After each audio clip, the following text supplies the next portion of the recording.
তোমরা লিড দিয়ে এই গার্মেন্টস ইন্ডাস্ট্রি বন্ধ করতে পারো, এখন খুলতে পারো না? একটা ইন্ডাস্ট্রি এরকম করে বানায় তাদেরকে চাকরি দাও না পারলে, এখন কেন গার্মেন্টস মালিকদেরকে খুলতে হবে এইসব বন্ধ ইন্ডাস্ট্রি?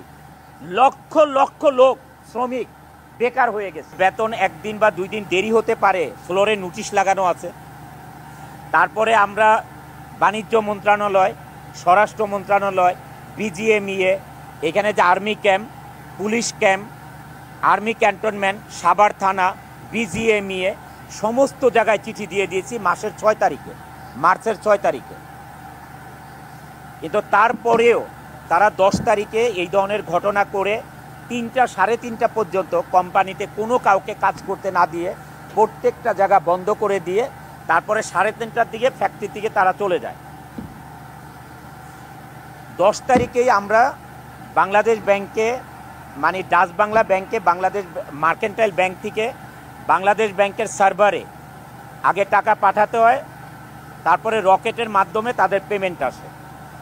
যেহেতু এখানে অনেক দেরি করাতে যারা কাজ করবে অফিসের দেরি হওয়াতে যখন টাকাটা পাঠায় বাংলাদেশ ব্যাংকের সার্ভার 2টার সময় বন্ধ হয়ে যায়, 2টা 2:30টার দিকে, তখন টাকাটা তাদের মোবাইলে আসে না।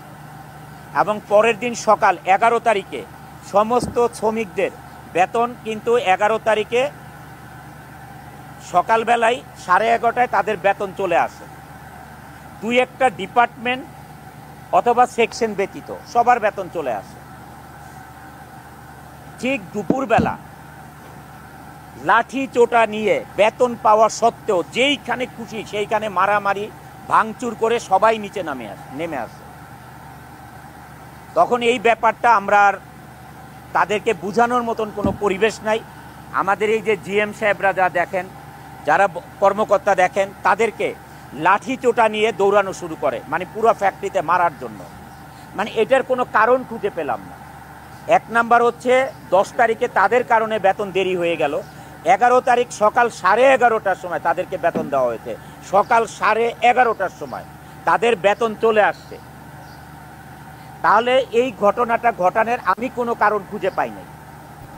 আমাদের এই কোম্পানি 1996-এ স্টাবলিশ, এই 1996 থেকে 2024-এর অগস্টের আগ পর্যন্ত, অগস্টের 12 তারিখের আগ পর্যন্ত আমাদের কোম্পানিতে আজ পর্যন্ত কোনোদিন আমরা আনরেস্ট কি চোখে দেখি নাই। এই কোম্পানিতে অনেক লোক আছে যে 28 বছর চাকরি করে এই প্রজেক্টে, 25 বছর, 26 বছর, 20 বছর, তো ম্যাক্সিমাম লোকের চাকরির বয়স এখানে। মানে এইটার আমি কোনো কারণ খুঁজে পাই নাই।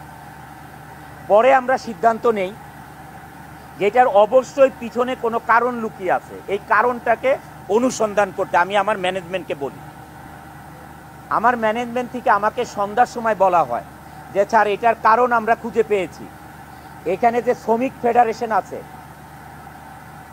শ্রমিক ফেডারেশনের যে সভাপতি নাম হচ্ছে কবির হোসেন, এ মানুষকে আমাদের শ্রমিকদেরকে লিড দিয়ে কিছুদিন আগে আমাদের ফ্যাক্টরির সামনে বসুন্ধরা গার্মেন্ট, এইটাতে সেম কাজ করেছে তারা, যে আমাদের শ্রমিকদেরকে লিড দিয়ে এই ধরনের তাণ্ডব চালাচ্ছে বিনা কারণে। আপনারা কিছুদিন আগে গাজীপুরে দেখেছেন এক শ্রমিক নেতাকে অ্যারেস্ট করেছে সেনাবাহিনী। কোন কারণে অ্যারেস্ট করেছে আপনারা সবাই মিডিয়ার ভাইরা জানেন।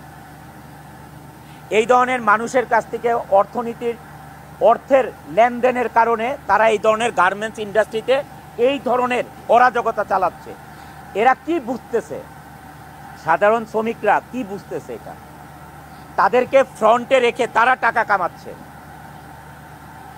টাকা কামাচ্ছে, দেশের অর্থনীতিকে ধ্বংস করে দিচ্ছে, দেশের কর্মসংস্থানকে শেষ করে দিচ্ছে তারা।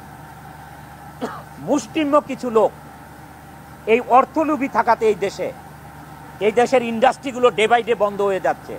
আপনারা জানেন ওই আন্দোলনে সাভারে, আশুলিয়াতে, গাজীপুরে 230 থেকে 240টা এই ধরনের গ্রুপ অফ ইন্ডাস্ট্রি বন্ধ করে দিয়েছে মালিকরা।